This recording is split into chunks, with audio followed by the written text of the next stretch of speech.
There are moments when the universe arranges reunions so improbable that they defy every reasonable calculation of odds, when two people who have been searching for each other unknowingly stand in the same room separated only by the fact that neither knows the other is there, and when a single revelation transforms strangers into family and turns what should have been entertainment into something far more profound and sacred. Sometimes we spend years looking for someone in all the wrong places only to discover them in the last place we would ever think to search.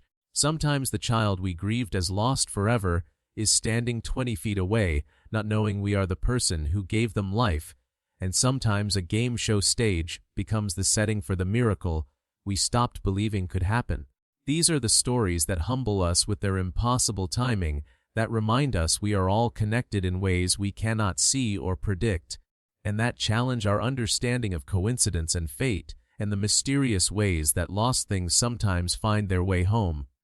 If you believe in the power of mother-child bonds that persist across decades of separation, in the possibility that what we thought was lost forever can sometimes be found, and in honoring the complex emotions of adoption and reunion that involve joy and grief simultaneously, hit that like button and subscribe for stories that explore the most profound human connections and the extraordinary moments when those connections are restored against all odds. Catherine Walsh walked onto the Family Feud stage on a Tuesday afternoon in October looking composed and excited, a 43-year-old woman with dark hair and warm eyes who had come to compete with her blended family that included her husband Mark, her two teenage daughters from her marriage, and Mark's adult son and daughter from his previous marriage. Catherine was a nurse who worked in pediatrics, someone who had dedicated her professional life to caring for children, and she approached the Family Feud taping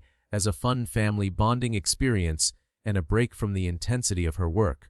She had no reason to expect that the next hour would shatter her composure completely and change her life in ways she had not imagined were possible.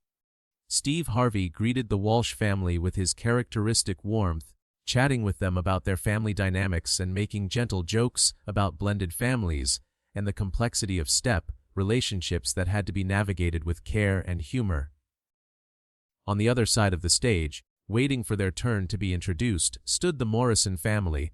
Leading them was 24-year-old Dylan Morrison, a confident young man with dark hair and warm eyes who bore a striking resemblance to someone, though at this point no one had made that connection. Dylan had come with his adoptive parents Robert and Susan Morrison, his adoptive younger sister, and his girlfriend Maya.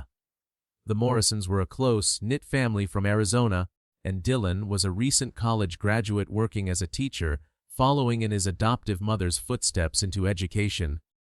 The two families stood on opposite sides of the stage, completely unaware that they were connected by a bond that had been severed 24 years ago and was about to be revealed in the most unexpected way possible. Steve Harvey introduced both families and began the standard pre-game interviews. He chatted with Catherine about her work as a pediatric nurse, asking her what inspired her to work with children. Catherine's answer was honest and carried undertones of something deeper that Steve, in his wisdom, noticed but did not probe. "I have always felt called to work with children," Catherine said. "There is something about caring for kids, about making sure they are safe and healthy and loved, that feels essential to who I am. Every child deserves to be cared for, and I am grateful I get to be part of that." Steve nodded appreciatively and moved on to ask Mark about his work, then chatted with the teenage daughters about school and social media. Standard game show banter designed to make the families comfortable and give the audience a sense of who they were. Then Steve moved to the Morrison family, greeting Dylan with a handshake and immediately commenting on his youth compared to the family captains they typically saw. "You are a young guy to be leading your family team," Steve said with a smile. "What do you do?" Dylan explained that he was a teacher, that he loved working with kids, and that his mom had inspired him to go into education. Steve turned to Susan Morrison. "So you are a teacher too. How does it feel having your son follow your career path?" Susan beamed with obvious pride. "It is the greatest compliment a parent can receive, knowing your child saw what you did and thought it was valuable enough to make it their own calling." Dylan is an incredible teacher. His students love him. Steve smiled at the obvious affection between mother and son, then asked a question that seemed innocuous. Dylan, you look a lot like your mom. Did you get her teaching genes along with her looks? Dylan laughed and responded with a truth he had never hidden, but which he also did not typically lead with. Actually, I am adopted, so I did not get Susan's genes at all, but she absolutely gave me the passion for teaching and the belief that education can change lives. I am grateful every day that she and my dad chose me and raised me to believe I could do anything. Susan reached over and squeezed Dylan's shoulder, clearly emotional even discussing adoption in this casual context. Steve nodded warmly. Well, adoption is a beautiful thing, and it is clear you have a wonderful family. The moment passed, just standard game show conversation, and Steve prepared to start the game. No one in the studio had any reason to think that this casual mention of adoption would become significant. No one except Catherine Walsh, who had gone completely still the moment Dylan said he was adopted. Catherine stood frozen on her side of the stage, staring at Dylan Morrison with an expression that had transformed from friendly game show excitement to something that looked like shock or recognition or perhaps terror. Her husband Mark noticed immediately and touched her arm. "Are you okay?" he whispered, but Catherine did not respond. She was staring at Dylan with an intensity that would have been uncomfortable if anyone else had noticed, but Steve was focused on starting the game and the cameras were pointed elsewhere. Catherine's mind was racing, calculating ages and timelines and physical features and the impossible probability of what she thought she might be seeing. Dylan Morrison was 24 years old. Catherine had placed her biological son for adoption 24 years ago in an open adoption arrangement that had promised ongoing contact, but which had been severed when the adoptive family moved without maintaining communication. Dylan had dark hair and warm brown eyes, the same features Catherine saw in her mirror every day, features she had passed to her biological son whose baby face she had memorized during the 3 days she held him before signing adoption papers. The name was different. Catherine had named her son James before the adoption, but adoptive families often changed names. The state was different. Catherine had placed her son through an agency in California, but families moved. And most significantly, the resemblance was striking now that Catherine was looking at Dylan with the specific question of, could this be my son? In her mind, Catherine's heart was pounding so hard she thought she might pass out. She was operating on instinct and impossible hope, and the desperate recognition that happens when a mother looks at a child she has not seen in 24 years but whose face she has imagined every single day since. Steve Harvey started the game, calling the family captains forward for the first face-off question, but Catherine did not move. She stood rooted in place, still staring at Dylan Morrison, her brain trying to process probabilities that seemed impossible but which her heart insisted were true. Mark had to gently push Catherine forward, and she stumbled to the podium in a daze. Steve noticed her distraction. "Mrs. Walsh, are you ready to play?" Catherine looked at Steve, then looked across at Dylan Morrison who was standing at the opposite podium waiting for the face-off question, and she made a decision that would stop the entire production. "Mr. Harvey," Catherine said, her voice shaking, "I need to ask the other team something before we start. I need to ask Dylan a question." Steve looked confused, as did both families and everyone in the studio. This was not how Family Feud worked. Contestants did not address each other before the game. But something in Catherine's voice, some urgent quality, made Steve respect her request rather than redirect. "Okay, Mrs. Walsh, what do you need to ask?" Catherine turned to Dylan, who was looking at her with polite confusion, not understanding why this stranger was addressing him. "Dylan," she said, her voice barely above a whisper, "you said you were adopted. Can you tell me where you were born and when?" Dylan looked at Steve, uncertain whether he should answer this strange question from the opposing team captain, but Steve nodded permission. "I was born in Los Angeles in September 2000, Dylan said slowly, still confused. "I was adopted when I was 3 days old through a private agency. My birth mother was very young, 17, and she made an adoption plan because she wanted me to have opportunities she could not provide at that age. It was supposed to be an open adoption with contact, but we lost touch when I was a baby and I have never met her." Catherine made a sound that was half sob, half gasp. Her legs gave out and Mark had to catch her to keep her from falling. The studio went completely silent as everyone watched this woman have what appeared to be a breakdown in response to information about a stranger's adoption. But Catherine was not having a breakdown. She was having a recognition that defied probability but which she knew in her bones was true. She looked at Dylan with tears streaming down her face. "What adoption agency?" she managed to ask. Dylan, now alarmed by this stranger's extreme reaction to his adoption story, answered automatically. "New Beginnings Adoption Services in Los Angeles. Why are you asking me this?" Catherine could barely breathe. "My name is Catherine Walsh now, but 24 years ago my name was Catherine Bennett, and I was a 17-year-old girl who placed my son James for adoption through New Beginnings Adoption Services in Los Angeles in September 2000 after holding him for 3 days." The revelation landed like an explosion. Dylan Morrison stood absolutely frozen, his face showing shock and confusion and dawning realization. Susan and Robert Morrison looked stricken. Steve Harvey stood with his mouth open, unable to process what was happening. Catherine continued speaking through her tears, her voice gaining strength. "The adoptive family was supposed to send updates and pictures and maintain contact. I was promised I could have a relationship with my son, even though I could not raise him myself. But after 6 months, the updates stopped. The agency told me the family had moved and did not want to continue open contact. They said it was the family's right to close the adoption, and I could not do anything about it. I have been looking for my son for 24 years. I hired private investigators. I registered with every adoption reunion database. I never stopped looking. And you are standing right here, 20 feet away from me, competing against me in a game show." Dylan stood there processing information that was rewriting his entire understanding of his identity and his history. He looked at his adoptive parents, and Susan Morrison was crying. Susan stepped forward, and when she spoke her voice was thick with guilt and grief. "We moved when Dylan was 6 months old. We were supposed to maintain contact with his birth mother, but my husband got a job transfer to Arizona, and we were overwhelmed with the move, and we told ourselves we would reestablish contact once we settled, but then time passed, and it became easier to pretend the adoption was closed than to face what we had done. We told Dylan his birth mother had chosen to end contact, that she had moved on with her life.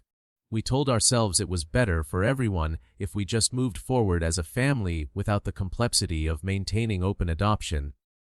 We were wrong, we were selfish, and I have carried that guilt for 24 years. Steve Harvey stood there watching this scene unfold, watching a mother and son recognize each other across 24 years of separation, watching adoptive parents confess to breaking promises that had devastating consequences, watching an impossible reunion happen in real time. Steve's face showed he was completely overwhelmed, tears streaming down his face, his normal hosting abilities completely suspended by the magnitude of what he was witnessing.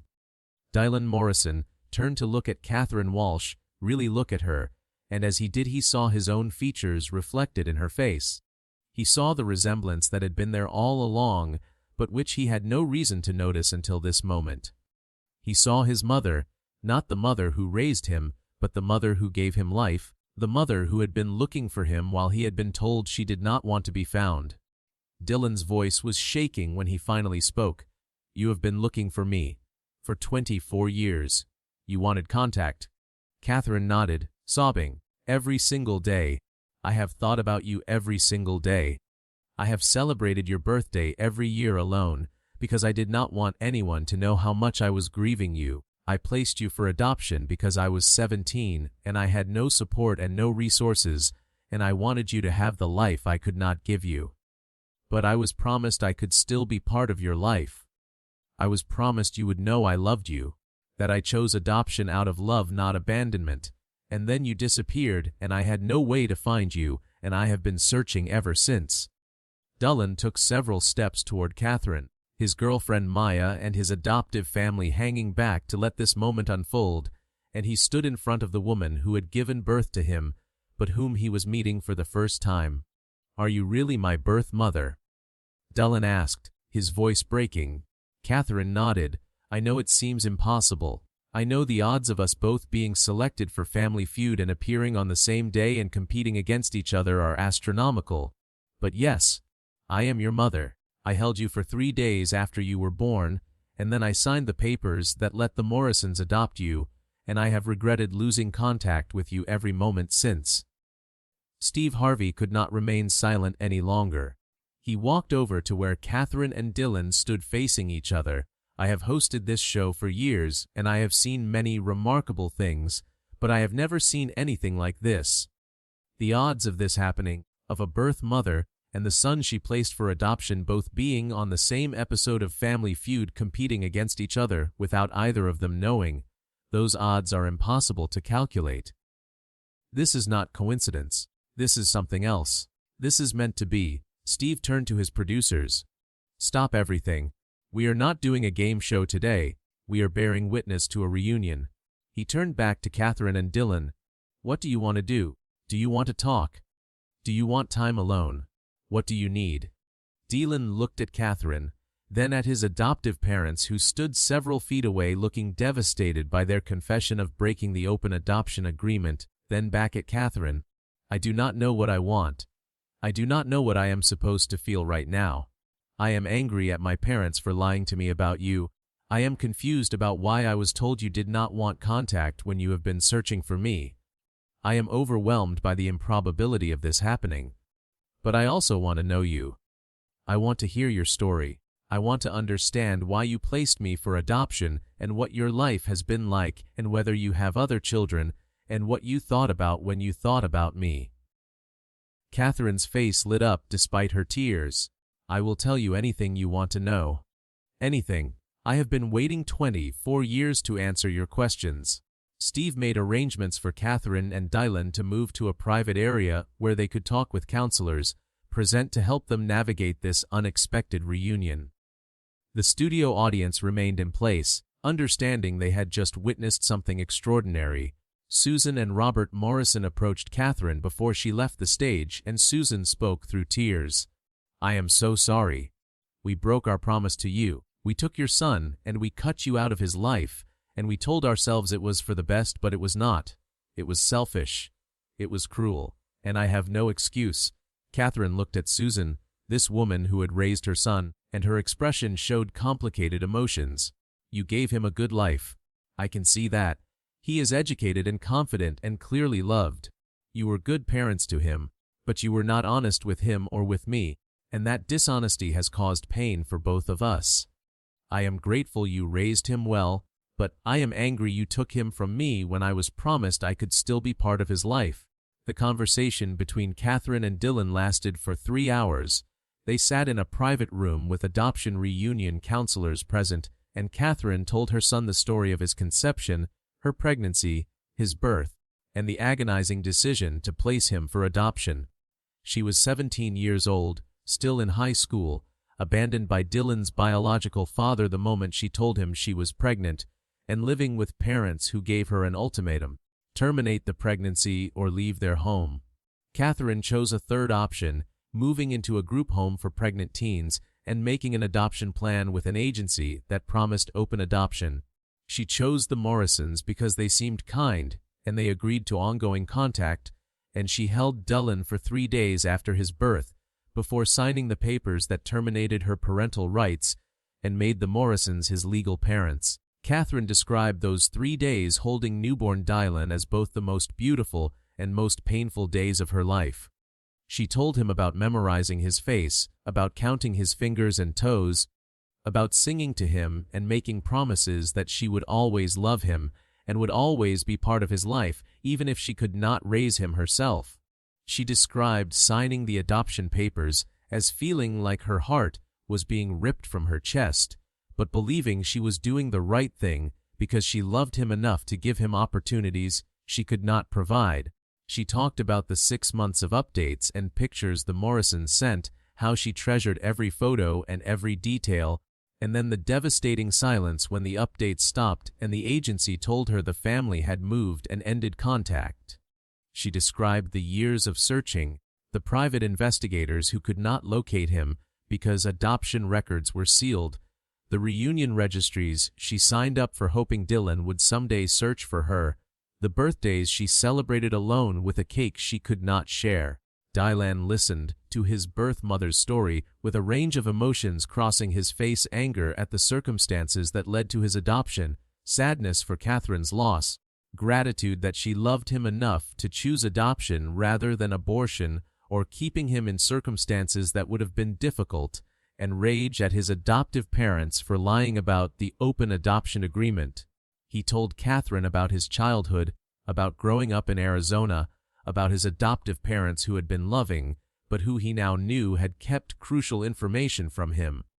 He talked about always feeling like something was missing, about wondering about his birth mother, but being told she had moved on and did not want contact, about eventually accepting that story because he had no reason to doubt his parents.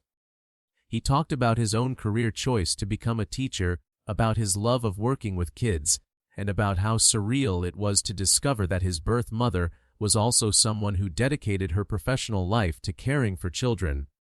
Dylan asked the hard questions that adoptees often need answers to. Why did you choose adoption instead of keeping me? Did you love me? Did you think about me? Did you want me? Catherine answered every question with raw honesty. She chose adoption because at 17, with no support, she could not provide the life she wanted him to have, but she wanted to keep him desperately, and the decision nearly destroyed her. She loved him more than she had words to express, with a love that had never diminished in 24 years. She thought about him constantly, every birthday and holiday and random Tuesday, wondering who he was, and whether he was happy, and whether he knew she loved him. And yes, she wanted him with an ache that had never gone away. But she wanted his well-being more than she wanted to keep him, and that was why she made the adoption plan, even though it broke her. The counselors helped facilitate the conversation, providing framework for processing the complex emotions both Catherine and Dylan were experiencing. They explained that adoption reunion often involves conflicting feelings, that Dylan could love his adoptive parents while being angry at them for lying, that Catherine could be grateful the Morrisons gave Dylan a good life while being angry they broke their promises, that joy at finding each other could coexist with grief for the years lost. They emphasized that reunion was a process, not an event, that building a relationship would take time and intention, and that both Catherine and Dylan should feel empowered to set boundaries and move at whatever pace felt comfortable. They also discussed the impact on Dylan's adoptive family, acknowledging that Susan and Robert Morrison were facing consequences of their decision to close the adoption, and that repairing those relationships would require accountability and likely family therapy. After 3 hours, Catherine and Dylan emerged from their private conversation looking emotionally exhausted, but somehow lighter, as if sharing their stories and beginning to know each other had released some of the weight they had each carried for 24 years. Steve Harvey was waiting for them, and he had been using the time to speak with both families and to process his own overwhelming emotional response to what had happened. When he saw Catherine and Dylan, Steve approached them carefully. "How are you doing? What do you need?" Dylan spoke first. "We are going to try to build a relationship. We are going to take it slow, and we are going to work with counselors, and we are going to see what happens. I cannot erase 24 years. I cannot pretend I did not grow up thinking my birth mother did not want me. But I also cannot ignore that she has been looking for me, and that finding her was something I did not know I needed until it happened." Catherine added her perspective. "I have been given a gift I never expected to receive. I get to know my son.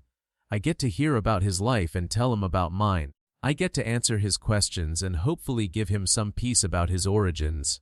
I do not have expectations beyond that. I do not need to replace his family or become his primary mother figure. I just need to be allowed to love him and to be part of his life in whatever capacity he is comfortable with." Steve nodded, visibly moved. "What do you want me to do with what happened here today? This is your story. I will honor whatever you want in terms of privacy or publicity." Catherine and Dylan looked at each other and came to a silent agreement. Dylan spoke. "We want you to air it. We want people to see what happened because adoption reunion is complicated and people need to understand that adoptive parents who break open adoption agreements cause real harm. We want other birth parents who are searching for their children to have hope, and we want adoptees to know that if they are interested in finding their birth families, those families might be looking for them too. The episode aired 8 weeks later with extensive counseling resources provided and with follow-up segments showing Catherine and Dylan's ongoing relationship development. The response was overwhelming.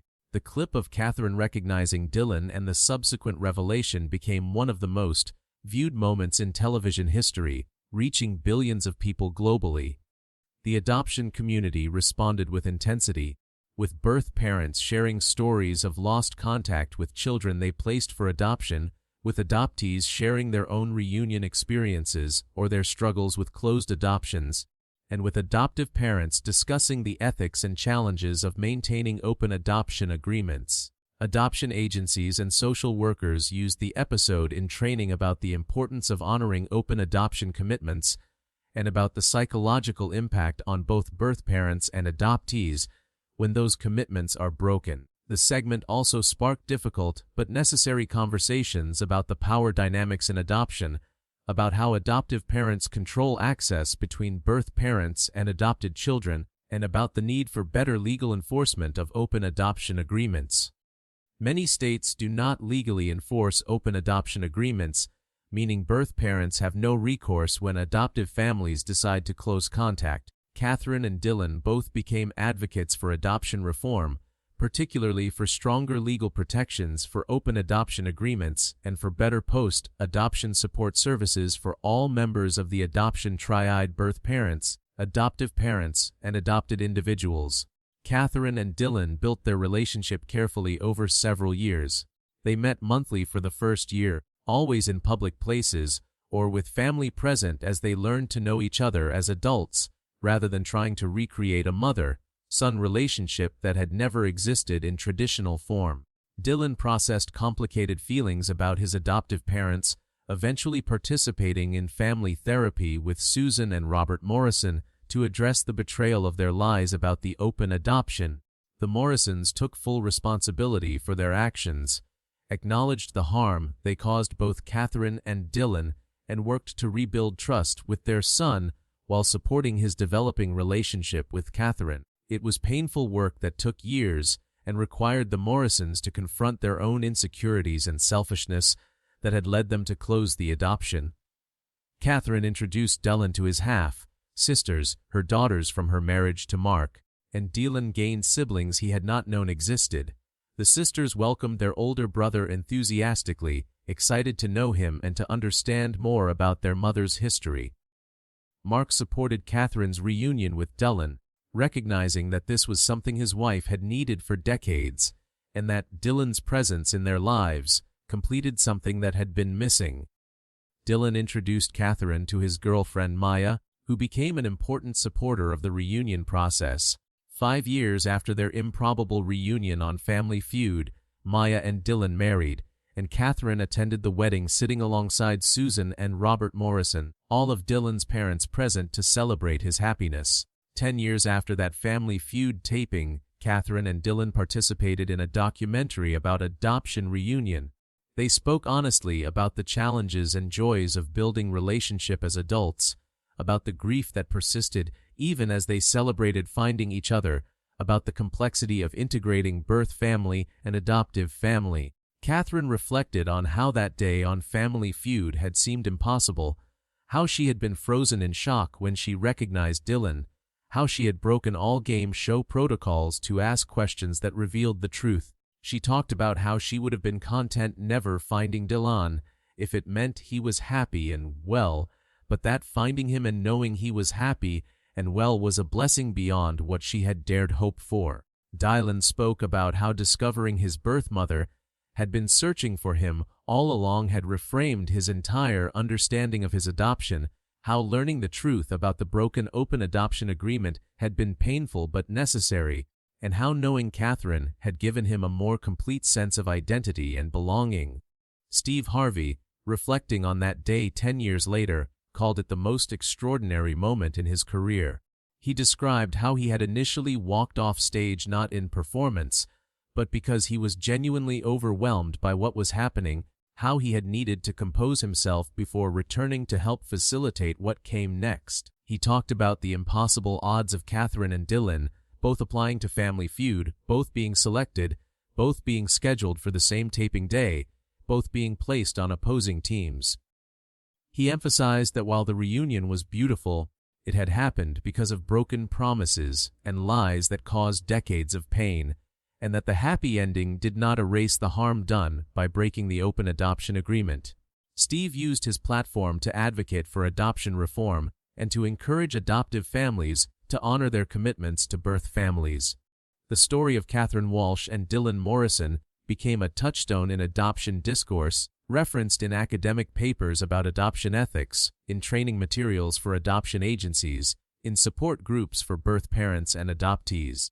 It illustrated both the profound bonds between birth parents and children that persist across decades of separation and the harm caused when those bonds are severed by broken promises.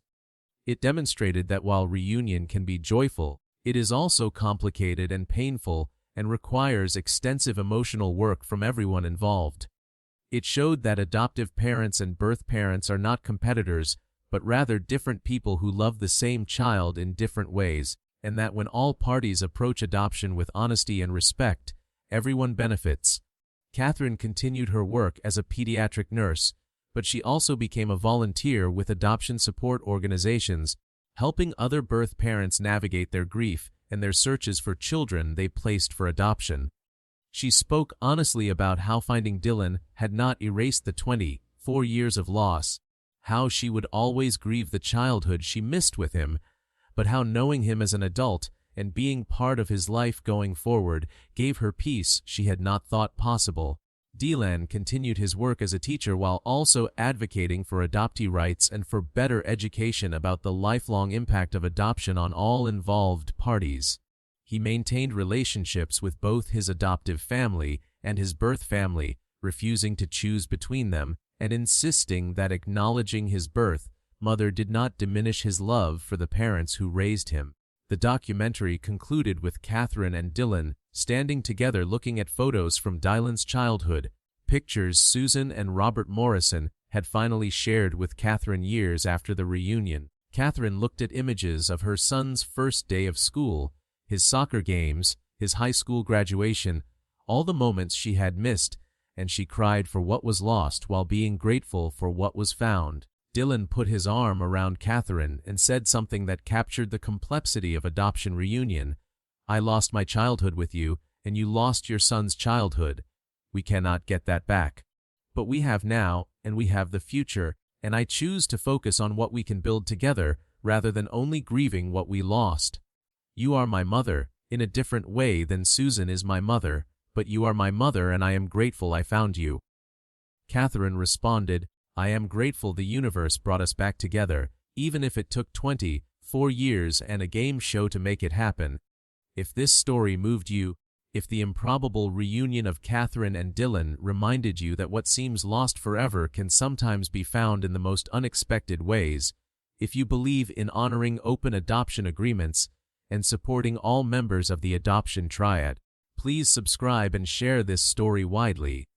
Share it with adoption agencies and adoptive parents who need to understand the lifelong impact of breaking promises to birth families. Share it with birth parents who are searching for children they placed for adoption and who need hope that reunion is possible. Share it with adoptees who wonder about their birth families and who deserve to know their stories. Leave a comment sharing your own experiences with adoption, reunion, or family separation and reconnection. Let us create a community that honors the complexity of adoption, that recognizes both its beauty and its inherent loss, that supports ethical adoption practices including enforceable open adoption agreements, and that celebrates the profound bonds between parents and children that can survive decades of separation and emerge on the other side transformed but intact. Catherine and Dylan showed us that love persists, that biological bonds have meaning, that truth matters even when it is painful, and that the universe sometimes arranges reunions so perfectly timed and so improbably orchestrated that we have no choice but to believe in something larger than coincidence guiding lost people back to each other. Steve Harvey broke down that day not because he was performing emotion, but because he was witnessing something sacred and overwhelming in its improbability and its emotional intensity. Subscribe and share to honor all families formed through adoption, to advocate for ethical adoption practices that respect all parties, to support reunion when all parties desire it, and to recognize that the most important moments in life are often the ones we never saw coming, the ones that arrive unannounced and transform everything we thought we knew about our stories and ourselves. Thank you for bearing witness to Catherine and Dylan's reunion, for understanding its complexity, and for supporting all families navigating the beautiful and difficult terrain of adoption and reunion.